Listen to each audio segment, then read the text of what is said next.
All right, today we're going to break down a really powerful method for mastering one of the biggest challenges out there, how to truly engage an audience. Let's dive right in. So think about it for a second. You're standing up there, you've got your slides, your notes are ready, you're about to speak. What's the one thing, the single most intimidating part of that whole experience?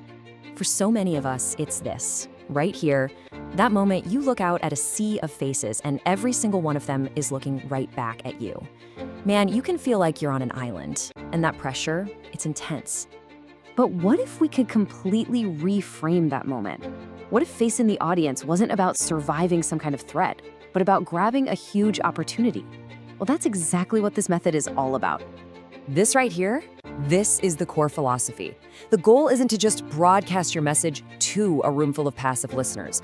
It's about creating a real dynamic connection with the people in it. It's a huge shift from a one-way speech to a two-way engagement. Okay, so how do we actually build that connection? Well, the whole journey starts with a really crucial first step. Before you even think about saying a word, you have to truly understand the room. And the foundation for this entire approach is something called audience-centric presenting. It's really simple when you break it down. It just means shifting your focus from what you want to say to what your audience actually needs to hear, and, just as important, how they need to hear it. Which, of course, brings us to the most critical question of all. Who are these people? Are they experts? Are they beginners? Are they on your side, or are they skeptical? You can't possibly tailor your message if you don't know who you're talking to. That's why the first part of this whole system is all about identifying who you're inevitably going to face. So once you've got the theory down, how do you actually apply it? This is where the method gets really smart. It moves from these abstract ideas to something super personal by having you learn from your own experience.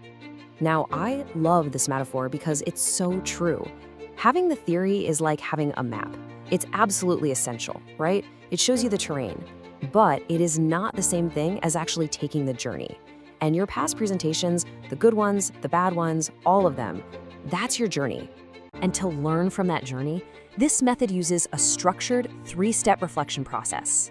First, you recall a specific challenge you faced. Then you really reflect on it, what worked, what didn't, and you try to figure out why. And then, this part is key. You discuss it in a forum. You get perspectives you just couldn't see on your own.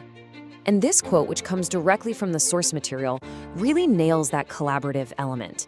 You know, real growth doesn't happen in a vacuum. It happens when we share what we've been through and learn from each other how to better handle those tough situations next time around. Okay, so you have the understanding and you've done the reflection. But just knowing what to do isn't the same as being able to actually do it under pressure, right? The final piece of this puzzle is turning all that insight into action through practice. This comparison just says it all. Knowing the playbook is theory. Actually playing the game, that's practice. I mean, it's one thing to think about how you might handle a really tough question. It's a completely different thing to build the muscle memory to react calmly and effectively when you're actually on the spot. And that's exactly what role-playing gets you.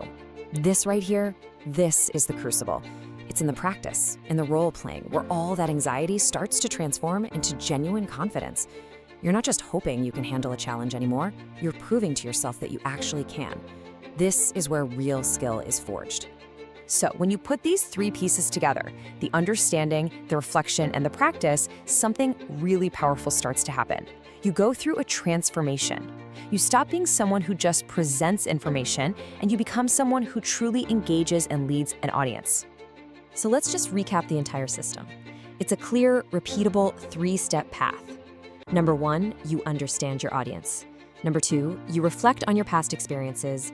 And number 3, you practice your skills through active, hands-on role-play. And I think the most important thing to remember is this. What we've just walked through isn't just a random list of hacks or tips. It's a complete, holistic system. It's designed not for some temporary fix, but for building real, lasting confidence from the ground up. Because when you understand, you reflect, and you practice, you're not just facing the audience anymore. You're connecting with them. You're leading them. So the only question left is, are you ready to own the room?